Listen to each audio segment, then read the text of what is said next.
Сега е 18 часот и 30 минути. Вие следите емисијата Македонски корени од Сиднеј со вашите домаќини Бети Треновски и Јон Треновски. Во наредниве минути ќе говориме за актуелни теми со нашиот денешен гости, односно гостинка, господја Гордана Силјановска-Давкова, професорка на катедрата по уставно право и политички систем на Правниот факултет Јустинијан I. Се надеваме дека нема да имаме проблем со видеолинкот. Ајде да си ја пробаме среќата овој пат. Да, добро е. Веќе. Добро ви утро и добро ви дојдовте на Македонски корени. Добро ве најдов. Задоволство ми е. Добро ви утро и од мене, господја Силјановска. Ви благодариме што сте дел од Македонски корени. Професорке Силјановска, познато ни е дека во периодот 2016-2020 вие заедно со професорката доктор Тања Каракамишева бевте членови на Венецијанската комисија. Пред 3 недели Венецијанската комисија издаде книга, во која книга е поместен еден ваш заеднички труд со професорката Каракамишева. Во очи ни падна вашето представување од страна на Венецијанската комисија, каде се вели дека сте поранешни членови од Македонија, а не од Фиром или Северна. Најнапред, примете ги нашите искрени честитки за вашето ново дело, се разбира заедно со професорката Каракамишева. За каква книга станува збор, професорке, но сакаме да се задржиме токму на вашиот труд кој е вметнат во оваа книга. Што опфаќа, кој период го опфаќа и за кого е наменета оваа книга? Благодарам.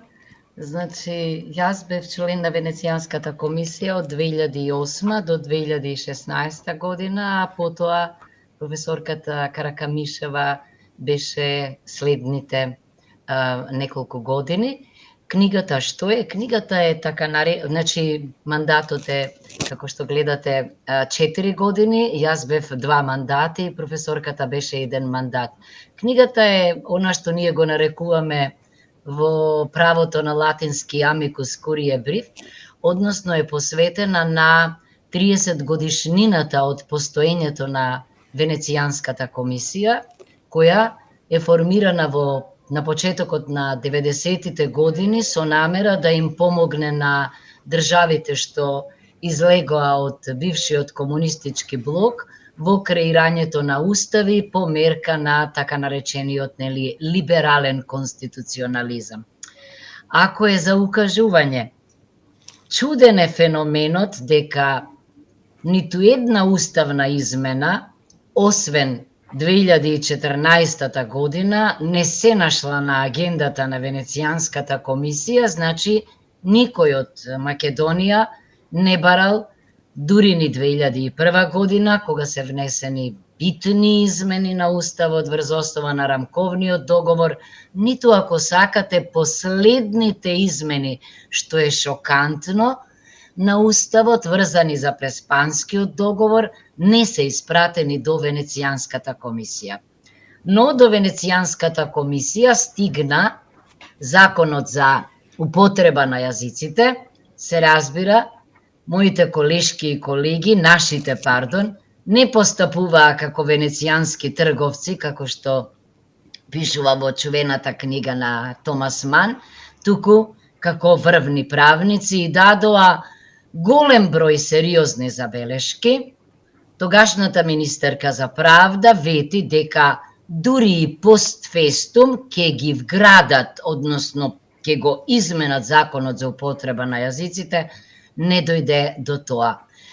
Трудот наш не се однесува конкретно на Македонија, туку се однесува на улогата на Венецијанската комисија во сиве овие 30 години во помошта на државите, се разбира не само оние кои го надминаа комунизмот, туку и останатите држави во некои најважни сфери, прво значи уставните прашања, особено слободите и правата, изборите и изборните промени, политичките партии, судскиот систем, прашања кои се најважни за градење на демократски капацитет на една земја. Околу името, да, Во првата верзија на Венецијанската комисија стоеше дека сме ние со новото име, се разбира, јас ниту сум го употребила, нитко ќе го употребам тоа име, но ние реагиравме, рековме дека обете, јас, значи, во мојот мандат и професорката дека сме биле членови на Венецијанската комисија со нашето историско и со нашето уставно име. Исто така се повикавме на правото на самоопределување и, како што гледате, наидовме на разбирање. Мислам дека да се најдеа измените на уставот на Венецијанска комисија, дека ќе добиевме оттамо многу валидно научно толкување, кое сигурно ќе се повикаше и на пресудите, па и на она од 2011 година пред Меѓународниот суд во Хаг, каде што иако директно не се зборува за името, се потенцира неколку пати дека дел од правото на самоопределување е исто така секоја нација сама да си го избере своето име, своето знаме, својот грб, да си го креира сама својот политички систем, но за жал за нас тоа не важеше. Не само што не важеше, туку одовде луѓе кои беа на клучни функции не гледаа проблем во тоа, но како што гледате, лажна беше представата и тоа е невозможно дека со тоа ќе се затвори така нареченото македонско прашање. Напротив, јас мислам дека се отвори, бидејќи само ние можеме да го решиме тоа. Впрочем, ние сме го решиле, односно оние пред нас, бидејќи никогаш не се поставило на прашање, дури ни на Асном 44 година, се прифатило нешто што е историско наследство. И јас мислам дека оваа генерација ниту имаше право да им го одземе она што претходните генерации го прифатиле како природно, ниту пак правото на следните генерации. Тоа е, претпоставувам, најболното прашање, но и срам голем за меѓународното право. Ке говориме најверојатно за овие теми и во текот на нашиот разговор. Дозволете да ви искажам и јас честитки од мене, професор Кесилјановска, додека европските пари одат по фризерници и тренинг на магариња, вие заедно со професорката Камишева создадовте дела кои се видливи во светот. Честитки уште еднаш. Се надеваме дека по вашиот пример ќе тргнат и оние кои наместо да создаваат дела кои ќе бидат видливи во светот како и вашето дело, тие се занимаваат и креат планови како да си ги поделат парите од европските фондови, тренирајќи магариња. Меѓутоа, тоа нека остане како кажано, да не биде заборавено, да биде запишано. Господја Силјановска, ќе ве навратам неколку години наназад, поточно во времето кога тогашниот председател доктор Иванов донесе политичка одлука и помилува една поголема група на личности за кои СЈО имаше покренато обвиненија кои беа засновани на база на незаконското прислушување, позната како бомбите на Заев. Од Судот за човекови права во Страсбург, од македонската влада, бара одговори на некои прашања поврзани со политичкиот прогон. Дали еднаш дадена аболиција може да се повлече? Каква разврска очекувате? Што ова сега ќе значи за лицата кои се најдоа на списокот на Иванов, но и за постапките и обвиненијата што ги покрена СЈО? Да. Во правото се вели дека еднаш дадена аболиција, бидејќи тоа е уставно гарантирано право на председателот, се разбира дека треба да се почитува, односно дека не може да се повлече. Единствено би можело да се доведе во прашање давањето на аболиција, доколку таа е неуставна и незаконска, односно доколку дошло до тешки повреди. Кога е во прашање аболицијата на председателот Иванов, во правните кругови во Македонија имаше проблем околу бројот, околу опфатот, бидејќи претпоставувам, ние правниците, можеби тоа не е за луѓето кои не се бават со право, значи, ние правниците знаеме дека помилувањето кое што го дава председателот е поединечно, односно се однесува на конкретни лица, а во случајов се работеше за една бројка од 56. Но, морам да кажам дека, доколку не се најдат сериозни повреди на Уставот и законите, а такви досега не беа најдени, тогаш тој акт мора да се почитува. Впрочем, во Грција, во еден од случаите, Врховниот суд на Грција се повика на пресуди на судот во Страсбург, што и вие го посочивте, и како релевантни, истото се случи подоцна и во Шведска. Се разбира, се чини дека неколкумина од осудените лица покренале постапка во Страсбург и првото што го прави Страсбург, се разбира, Судот за човекови права бара информации од земјата во која се случиле ваквите земјата на која што се во која се случиле делата за кои што биле обвинети, и за кои што потоа биле помилувани овие лица. Постои една постапка пред судот, која што се вика постапка на спогодување, значи самите страни, односно нивните бранители и државата да постигнат согласност. Се разбира, случајот е во тек, очекуваме, но јас повторувам дека доколку не се работи за повреди на Уставот и на законите, тогаш овој потек, односно овој акт на председателот е важечки. И делата ќе бидат тогаш оквалификувани како политички, што значи дека дошло до кршење на правото, односно дошло, ако сакате, до непочитување на она што е дел од кривичната македонска регулатива.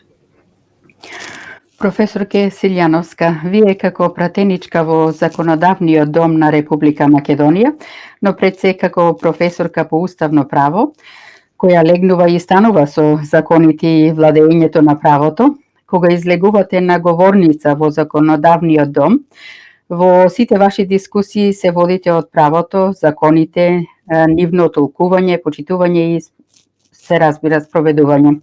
Колку успевате да ги разубедите оние кои по секоја цена се обидуваат да ги протнат нивните предлози, не почитувајќи ги законите, процедурите и протоколите?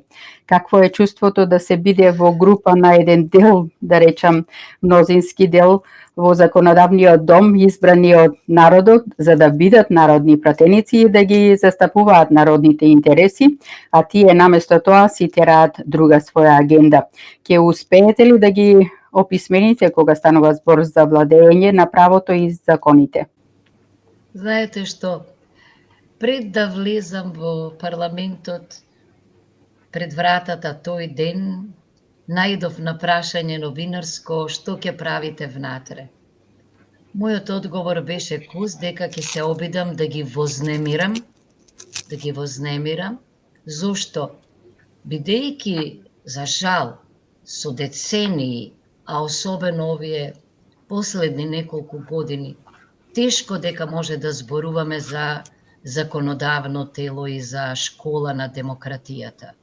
Бидејќи собранието ја изгуби својата самостојност во поделбата на власта, стана продолжена рака на извршната власт, без поделба на власта нема демократија, го изгуби угледот.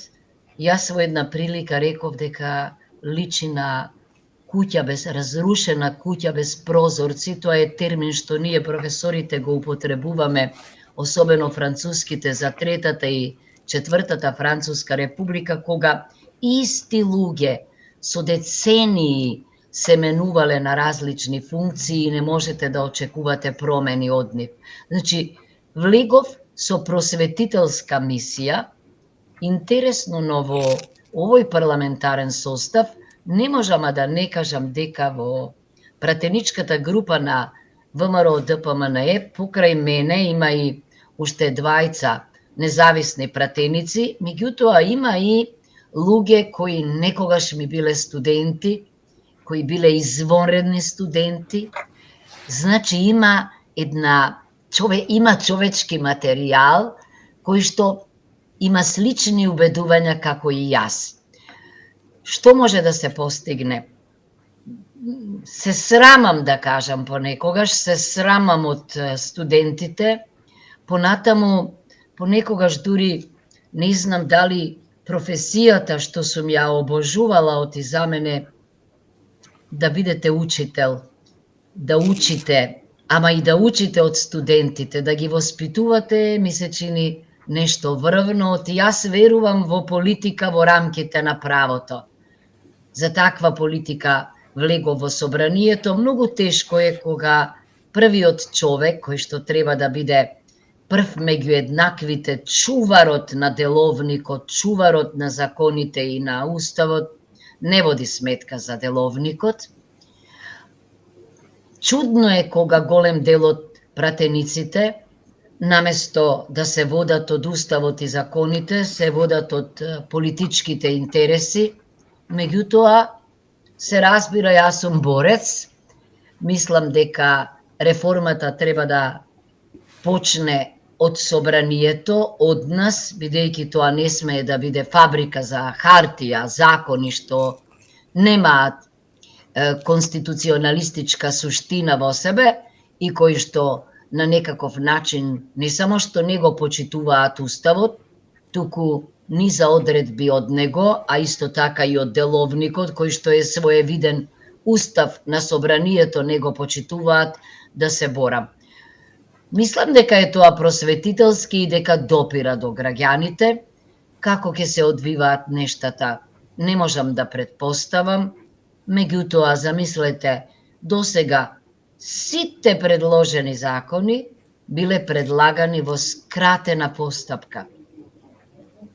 И покрај извештајот на Европската комисија дека треба да се престане со скратената постапка, оти таа наместо инклузивност нуди ексклузивност, не може да се вклучи јавноста, не може, ако сакате, пратениците да се подготват, суштински да ги анализираат нештата и да креираат решенија водени од интересите на граѓаните, си продолжува. Се надевам дека ќе убедиме, дека ќе успееме барем јавноста да ја сензибилизираме за она што се случува. Мнозина од нас, проблемот е што за жал оние од спротива на власт имаат мнозинство кое е тенко, кое е проблематично од 62 и сега мислам дека битката е како јавноста да не биде толку присутна, па сигурно слушате предлози за онлайн седници, но јас мислам дека во секоја демократија собранието, парламентот е најдемократскиот брод и дека ние сме капетанот што последен треба да го напушти бродот.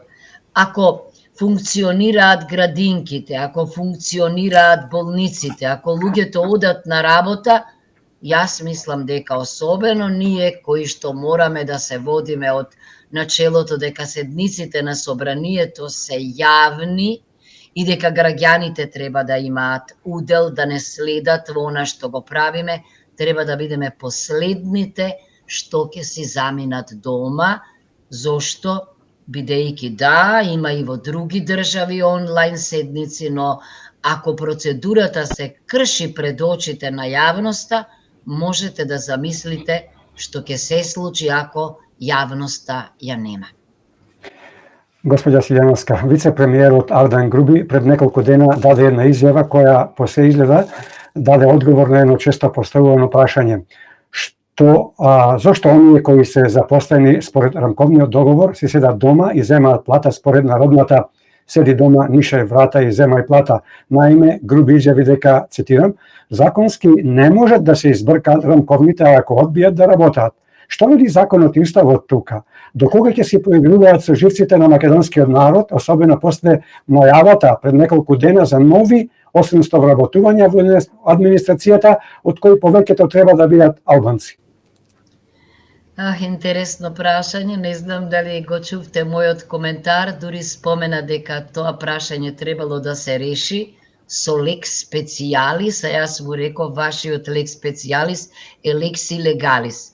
Значи, апсолутно, вработувањето, како и секаде, кога е во прашање администрацијата државна или јавна, може да биде според законот за државни и јавни службеници, а за сите останати според законот за работни односи. Предпоставувам и во Австралија е така, и во Македонија. Ако јас 3 дена без оправдување не одам на работа, ќе добијам отказ. Тоа се тие политички вработувања, бидејќи за да се вработите, мора да има конкурс. Конкурсот не е абстрактен, тој мора да е заснован на систематизација. Значи, вие барате вработување за определени места, па дури и за определени положби во државната и во јавна администрација. Во меѓусебните политички пазари, илјадници луѓе, замислете, еве сега велат дека не можам да не верувам, не можам да оспорам, бројката е некаде 1405 луѓе, можете да замислите со децении седат доба, не баре се заштитени и им тече пензиски стаж, прибаат плата, а не работат. Тоа е непознат феномен. Господинот Артан Груби има сериозен проблем со правото и употребува политички јазик, меѓутоа не сваќа дека и тој што ги примил тие луѓе на тој начин, а бил политичар и некој од владата, или и тие, но и оние кои на таков начин се примени, всушност сториле тешка повреда на законот. Ова што го споменавте дополнително, да, за жал, иако премиерот ветуваше дека ќе дојде до редуцирање на 20% од администрацијата, така наречениот прв, замислете, прв заменик премиер, одговорно тврдам дека таква функција не познава Уставот, бидејќи Уставот зборува дека владата е составена од премиер и од министри, се разбира дека во законот за владата се споменува функцијата заменик премиер, заменици, меѓутоа за мене тоа не е функција. Зошто? Бидејќи статусот заменик значи дека кога премиерот е спречен и не може да ја врши својата функција, определува кој ќе го заменува привремено. Значи, господинот Артан Груби е избран како министер за политички систем, иначе повторно непознат феномен во компаративното право, Министерство за политички систем, но и тоа беше дел од нивните договори и замислете, тој изјавува дека сега кога тој е прв заменик премиер и има дополнително и министер за финансии, треба повторно да се посегне по нови вработувања. Ми се чини дека катастрофата во која што ние се наоѓаме е резултат на така нареченото партизирано или политизирано вработување. Бидејќи не попусто ние во науката велиме дека за администрацијата тоа се луѓе со бели крагни. Белото е синоним на чест, на знаење, на стручност и компетентност. За жал, системот што го применуваме ние, вие во англискиот јазик тој израз е spoil system, наместо значи дека на победникот му припаѓа пленот, наместо merit систем на конкурс со стручност и компетентност. Овој проблем ќе го видиме набрзо ако почнеме со преговори во ЕУ, бидејќи реформите секогаш се во најголема мерка зависат од администрацијата, а нашата администрација е политизирана и партизирана. Тој принцип што е воведен со рамковниот договор на правична и соодветна застапеност, сосема погрешно се применува кај нас. Оти не може да биде занимање да бидете македонец, турчин или албанец, туку секаде во светот припадноста расна, етничка или ако сакате социјална, родова, може да биде еден од дополнителните критериуми покрај стручноста и компетентноста. Не може да биде инаку занимање, но за жал, најголемата фабрика што работи кај нас е политичката, владата, и владата, можете да замислите, одредува кој ќе биде директор на агенции, на регулативни тела, на пошта, што е непознат феномен во демократските држави. И како што споменавте предходно, во законодавниот дом се продолжува со носење на закони по скратена постапка. Дали на оние од владата на Заев им кажал некој дека извештаите кои Европската комисија ги изработува за Македонија се за читање и спроведување, а не за да ги игнорираат? Ќе успеете ли да ги сопрете во намерите, прекршувањата на уставот и протоколите? Нема седница, ни пленарна, ни на комисиите на која ние не укажуваме дека не треба да се применува скратената постапка. Инаку за гледачите и нашите слушатели, според деловникот, скратена постапка може да се примени во два случаи. Кога не се работи за обемни и суштински измени на некој закон, и второ, кога не се работи исто така за суштински и битни, за суштински и обемни измени на законот што се врзани за хармонизацијата со европската регулатива.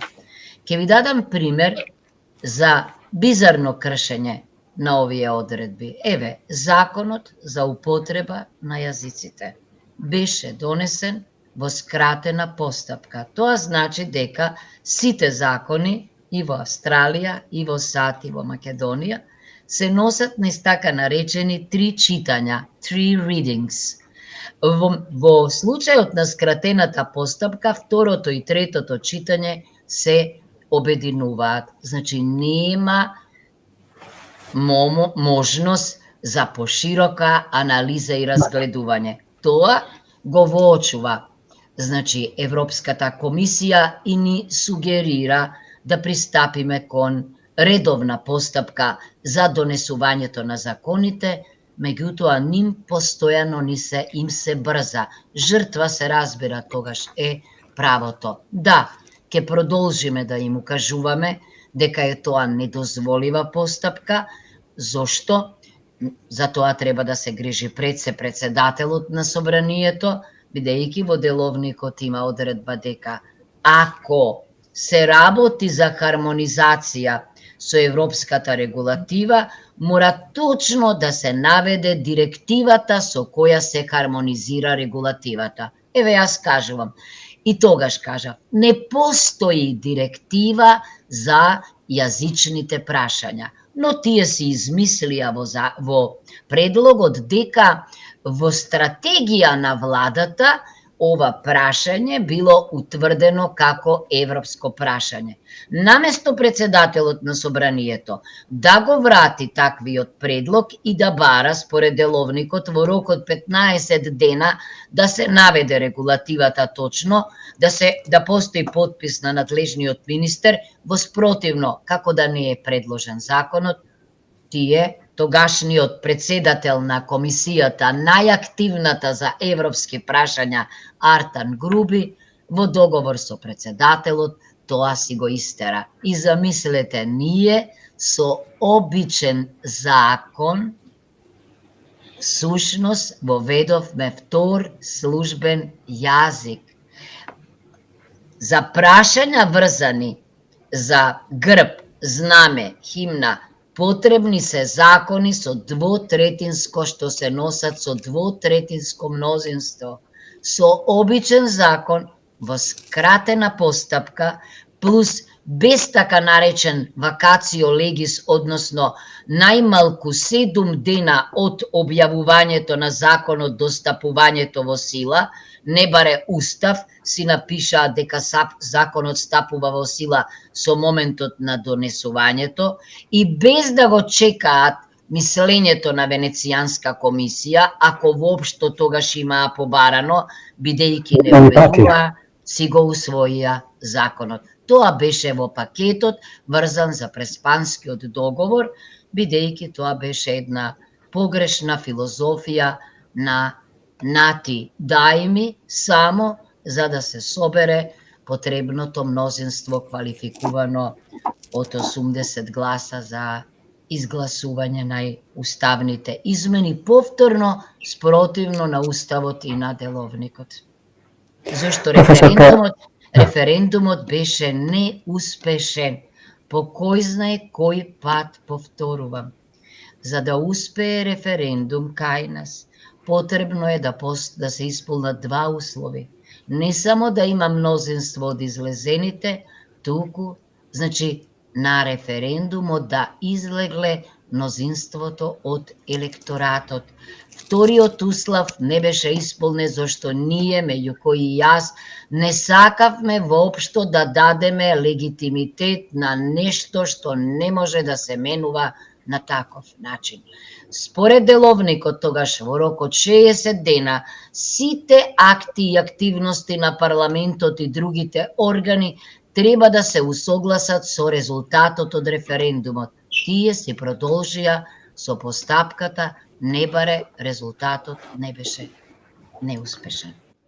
Професор Кесиљановска, вчера се одбележа денот на Македонската револуционерна борба, денот кога е формирана Македонската револуционерна организација. Се навршија 127 години од формирањето на ВМРО и 30 години од ВМРО ДПМН. 127 години од светлиот датум за Македонија, за македонскиот непокор и пркос, покажан низ вековите. Денот кога започнува организираниот бунт против тиранијата. Мигот кога почна борбата за слобода, правда и своја држава. Денес ја имаме државата, но ја немаме слободата. Од тоа се гледа и од вашата дискусија до сегашна. Ја немаме правдата која ни е потребна. Повторно се бориме за националното чувство кое соседите ни го негираат. Ке се избореме ли и како до конечно затварање на македонското прашање?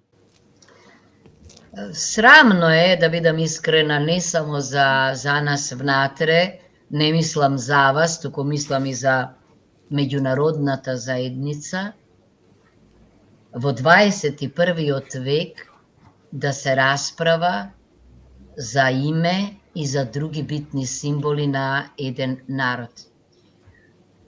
Кога зборуваме за ВМРО, да, ВМРО е дел од македонскиот код, ако сакате, дел од непокорот.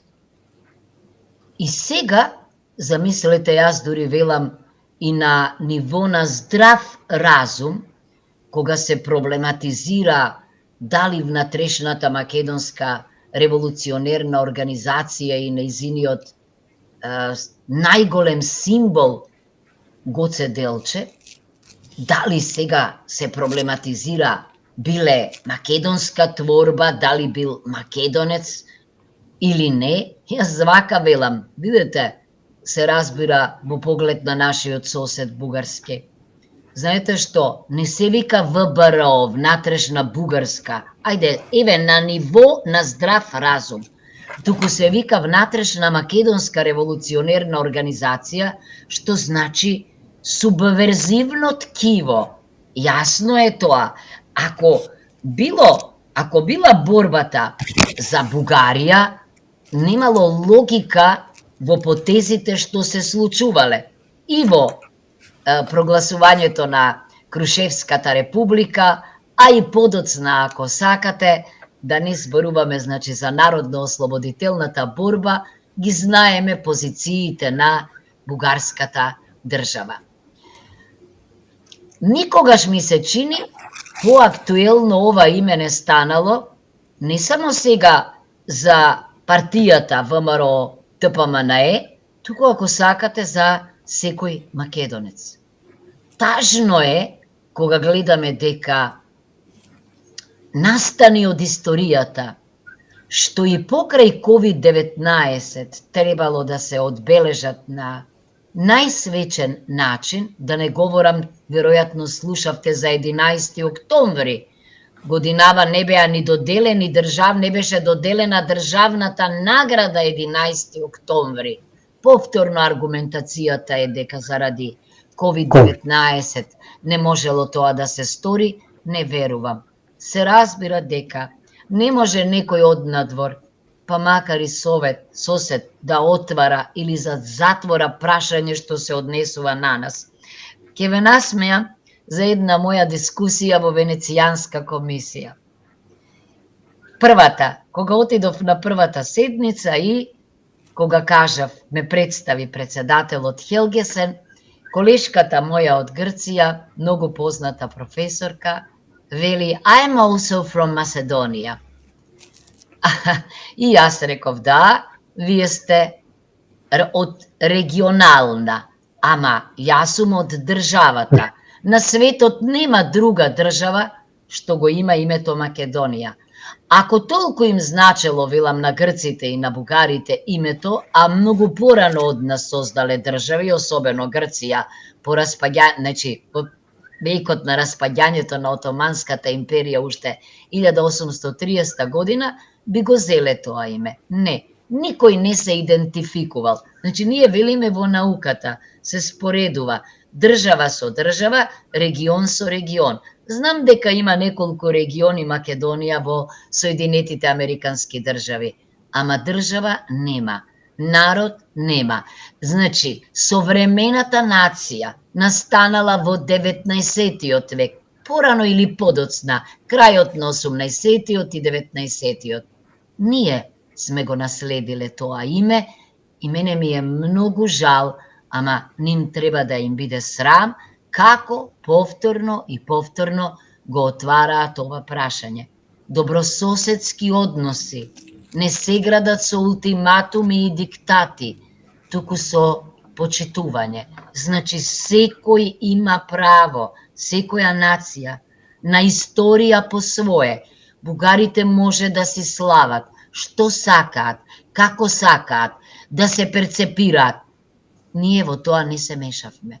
Не се мешавме дури ни во преименувањето во Грција на регионот кој дотогаш се викаше Северна Грција, 1988-89 година, потоа во Централна, во Источна и во Западна Македонија. Не, тие имаат регионален идентитет, ама ние имаме национален и државен. Значи, мешање во внатрешните работи е и ова што се случува со ВМРО во моментов, односно од бугарска страна, бидејќи не може нашата историја да ја пишува бугарската историографија, ниту бугарските политичари. Но, како што гледате, тоа се толерира. И всушност, еден од основните принципи е немешање во внатрешни работи. Ние сме единствена држава која во Уставот запишала дека нема да се меша во внатрешните работи на други држави.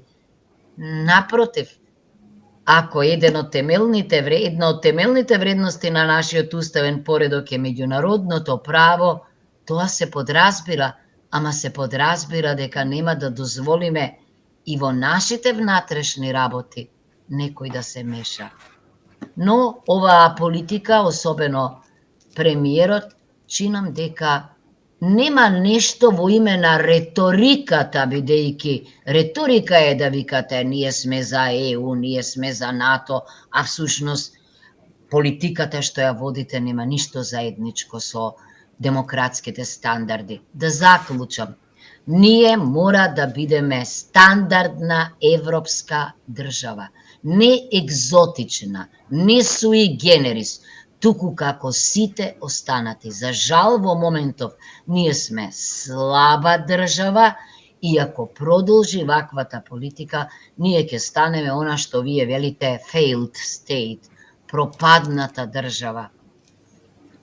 Но оваа власт, мислам дека нема ниту чувство, ниту знаење за поинаква политика.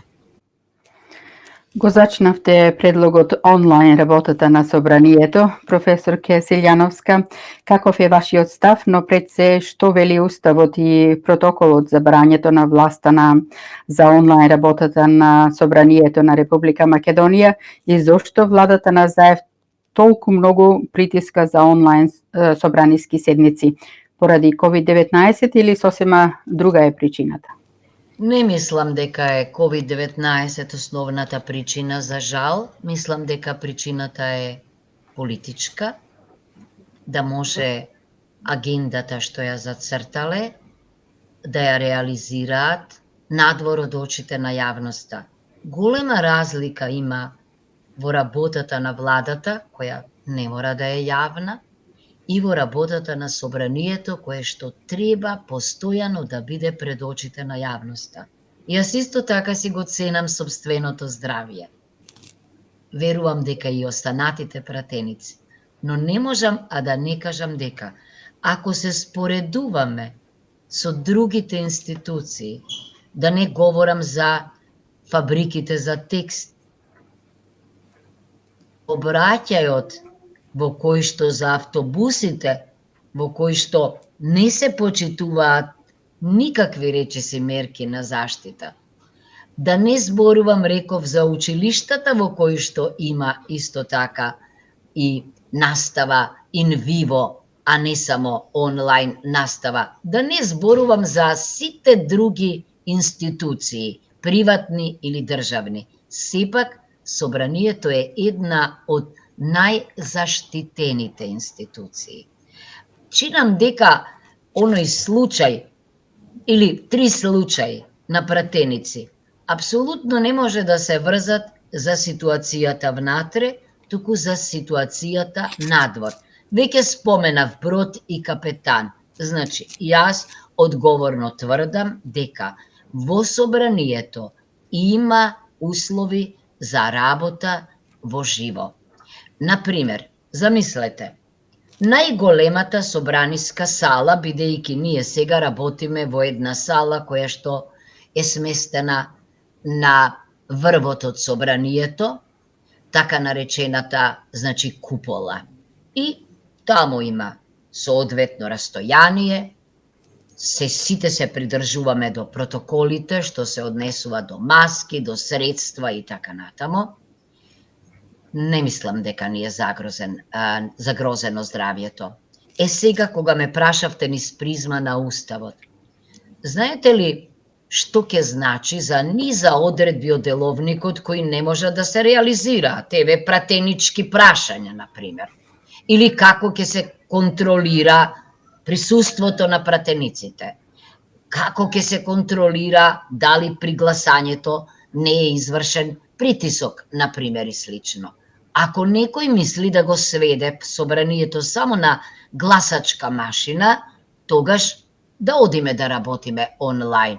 Ама, ако јавноста сака да ги следи нашите седници и на работните тела. Второ, видете, ние сме пратеничка група. Заседаваме како пратенички групи, имаме координација. Кога секој од нас ќе биде дома, ќе отпадне таа логична врска. Понатаму, ние имаме логистичка подршка во администрацијата, во поглед на амандманите што ги добиваме, во поглед на информациите, и тоа ќе го снема. Значи, не мислам дека во моментов е потребно наместо да работиме ин виво, да работиме онлайн. Заклучувам зошто.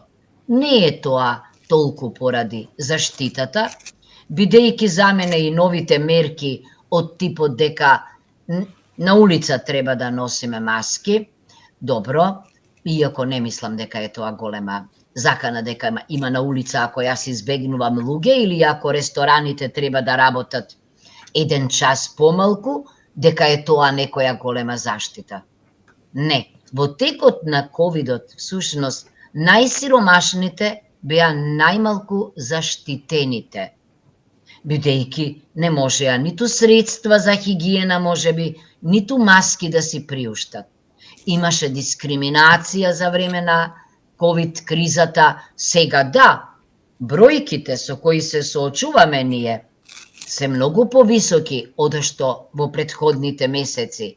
Меѓутоа, тоа е доказ дека менаџирањето на COVID-19 не е соодветно. Гледајте, министри поднесуваат оставки во Европа, чешкиот. За премиери и за председатели се покренуваат постапки.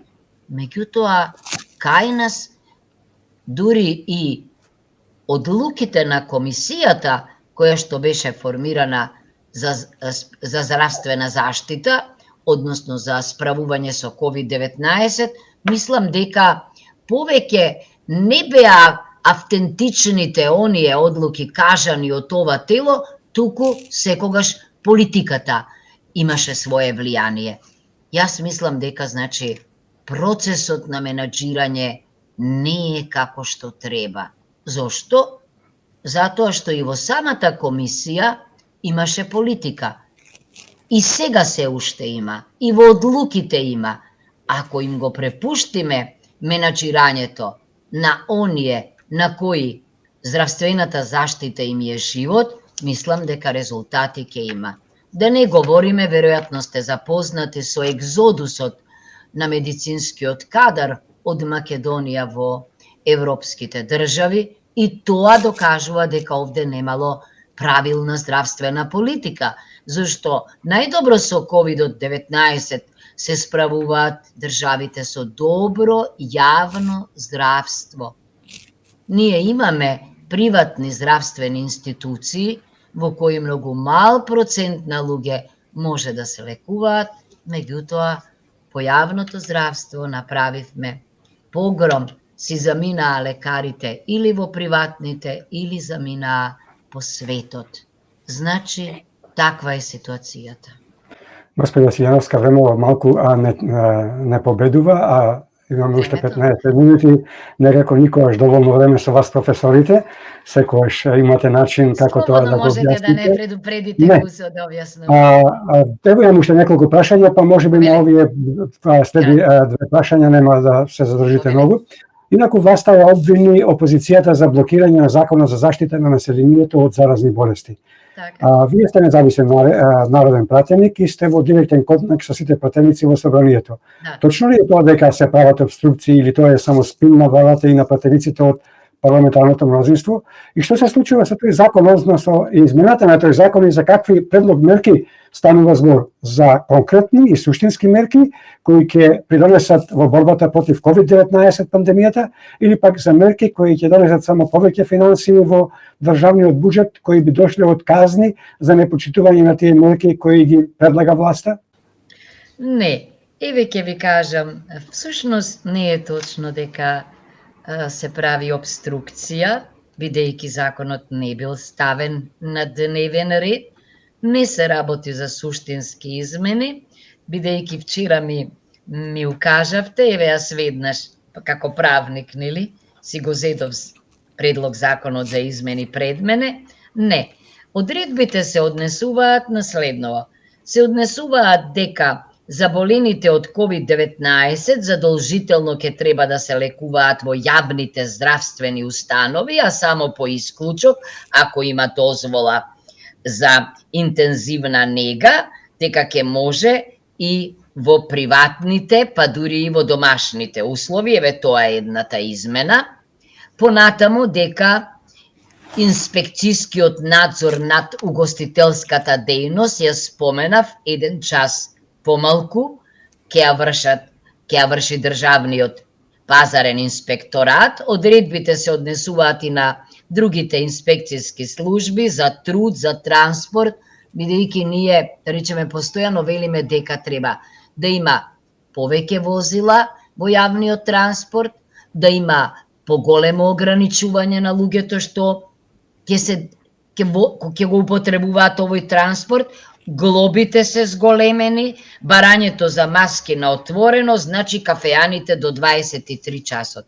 Ќе се согласите дека ова не знам какви измени. Слушаме во јавноста уште за една измена што може би ќе ја предложеле околу проверката ако на гости ви дојдат повеќе од 4 луѓе, тоа да се санкционира и да може, замислете, дома да ви влегуваат и полициски органи. Јас како професор по право сум остар критичар на ваков предлог. Зошто? Бидејќи според Уставот и според законот повредата на домот е можна само со судска одлука. Сега ВМРО, пратеничката група на ВМРО ДПМНЕ, има свој предлог за измена на законот, во кој што се бара комисијата, значи, да се бира со 2/3 мнозинство и да биде составена од професионалци. Таа има 11 члена и во неа покрај 9 влегуваат и министерот по функција и директорот на Центарот за управување со кризи, и овде има од која, значи, специјалност треба да бидат членовите. Зошто? За да може наместо носители во здравствените установи на различни функции да влегуваат внатре, да влезат луѓе кои што ја познаваат оваа проблематика.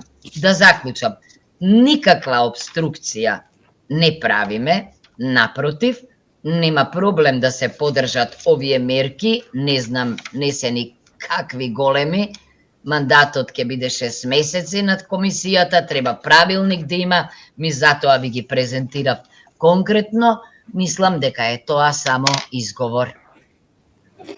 Господја Силјана Скадавкова, имавме намера многу повеќе прашања, меѓутоа дел од прашањата ќе прескокнеме. Ќе одиме со последните 2 прашања кои ги планиравме за денес. Не знам колку вие ќе се сложите дека на нас македонците кои сме надвор од Македонија, а сме го задржале македонското државјанство, ние прекршено избирачкото право. Во законот за гласање стои дека ни се резервирани 3 места во законодавниот дом, ама еве ниту на последните избори тоа не се реализира. Можете ли да ни го објасните преку речникот на правото и правдата, законот и уставот, овој феномен резервирани, ама не реализирани? На што се должи нереализираноста на загарантираното?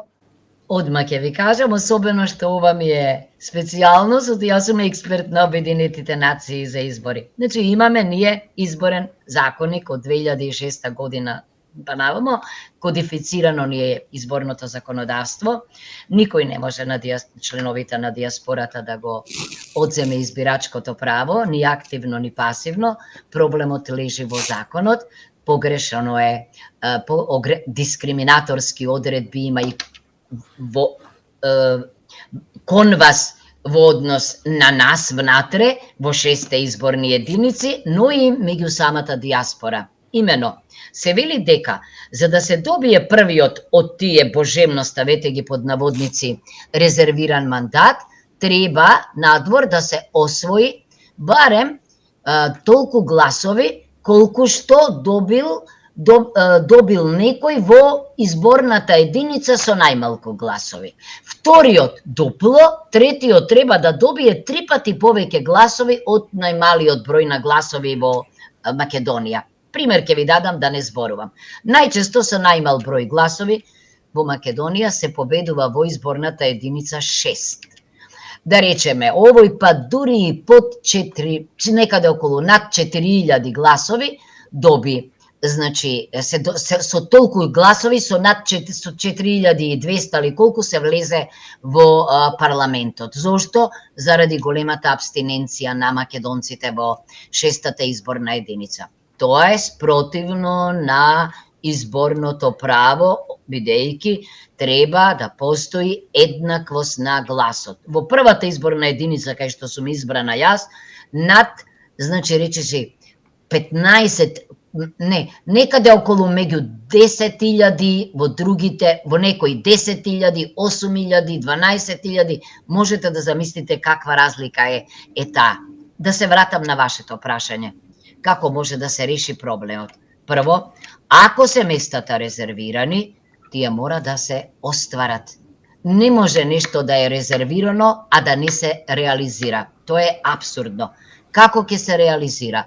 Треба пилот програма, уште веднаш да го смениме изборниот законник, пилот проект за гласање на диаспората онлайн, значи или преку мејл, или преку пошта со сите гаранции што постојат, бидејќи во поглед на диаспората постои и уште еден додаток, треба вие претходно да се пријавите дали сакате да гласате.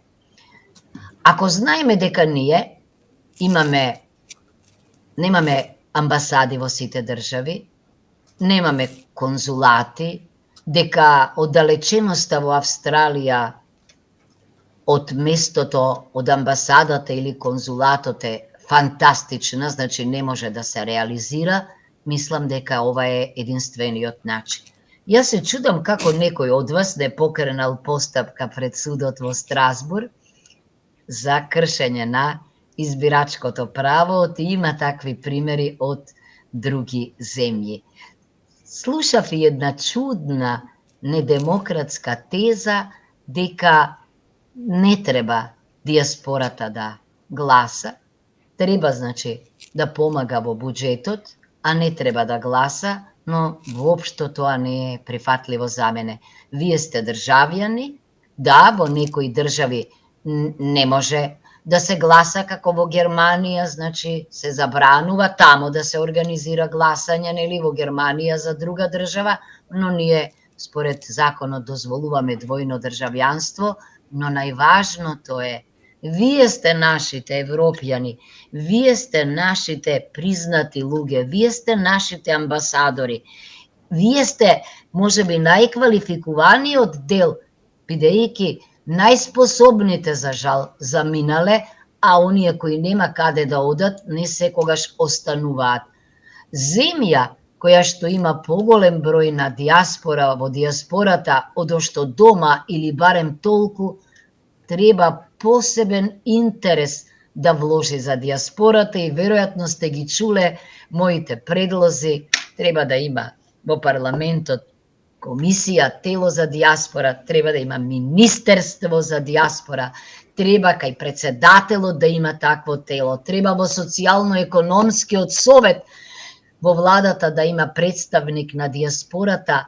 Нам ни треба да ги намалиме, да ја намалиме дистанцата виртуелно и стварно, за да може знаењето, креацијата, умешноста, предприемничките способности на диаспората да ги искористиме на најдобар можен начин. Понекогаш дури ми е срам каков е нашиот однос кон вас и само тоа ние, вие, мислам дека час поскоро треба да се надмине и тоа на институционален начин. Еве, првиот чекор нека биде измената на изборниот законник и овозможувањето на присуство не само активно преку активно избирачко право, туку и преку пасивно избирачко право. Ете, тоа е и одговорот на моето непоставено прашање.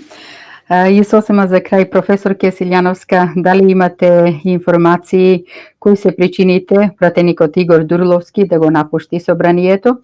Дали ќе го врати пратеничкиот мандат или ќе делува надвор од собранието?